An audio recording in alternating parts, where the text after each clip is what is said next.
There's certainly no love lost between the ICC Champions Trophy finalists. India and Pakistan have a fierce and bitter rivalry that spans decades. Because of political tensions, the two sides don't play each other as often as you'd think, but now they face off on one of cricket's biggest stages. Lance Santos reports. Forget this being the biggest grudge match in cricket. It's one of the most intense rivalries in world sport. The Champions Trophy final between India and Pakistan will be the 129th one-day international in what has become a rare head-to-head confrontation between the two sides.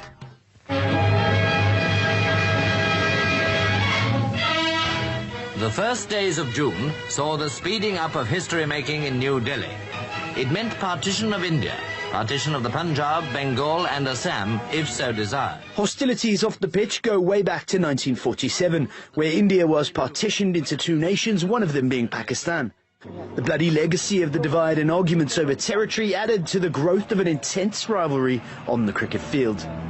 Even last week, before the sides met in the group stages, protesters across India wanted the game to be called off due to rising political tensions between the two nations.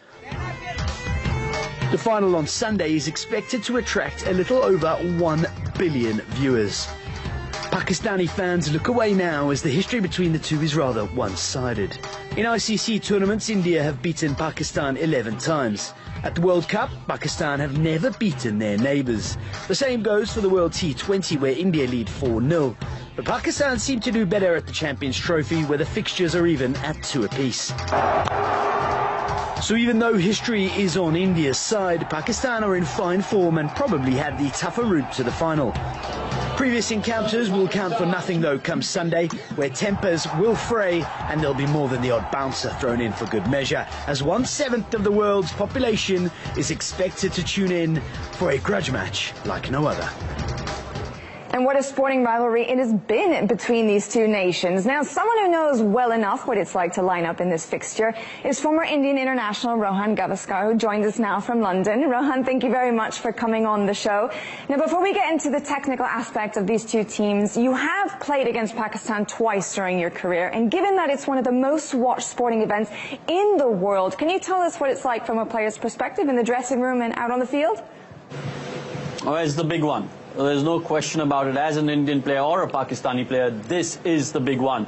India-Pakistan don't play bilateral series anymore. The only time they face off against each other is when they're playing in an ICC event, which is either the Champions Trophy or the T20 World Cup or the World Cup.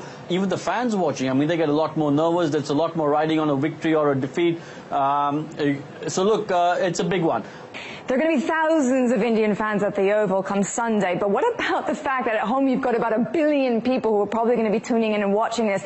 How much extra added pressure will that give, especially given the expectation that they're probably expecting their boys to win?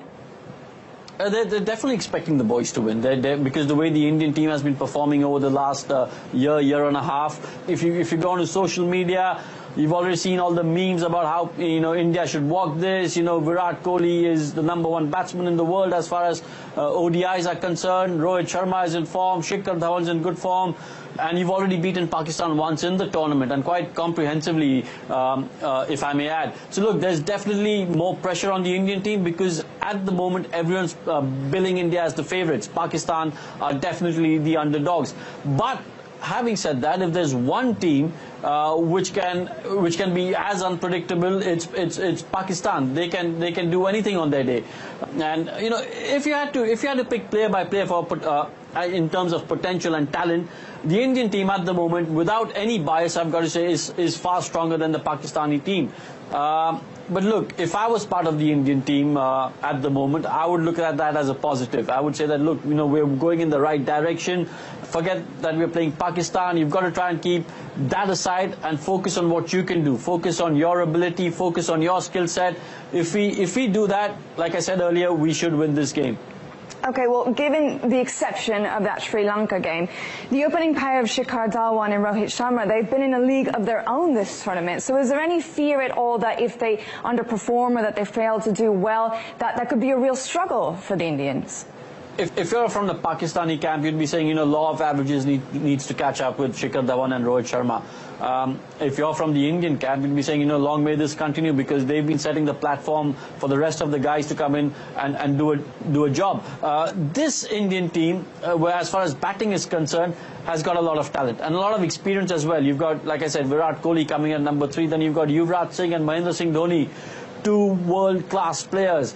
So even if Rohit Sharma